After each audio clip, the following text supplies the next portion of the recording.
Elliptic-hyperbolic coordinate systems provide a superior mathematical framework for modeling structural engineering and fracture mechanics compared to standard Cartesian systems, which often struggle with abrupt boundary changes.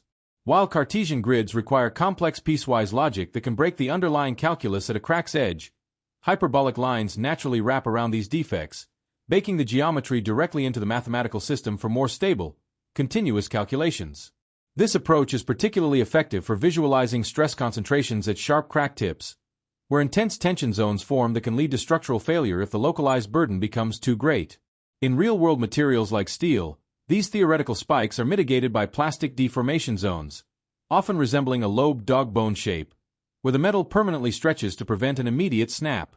Through interactive simulations, researchers can observe how increasing the crack length or external load causes these failure zones to balloon outward, while upgrading to higher strength material significantly shrinks the area of permanent damage.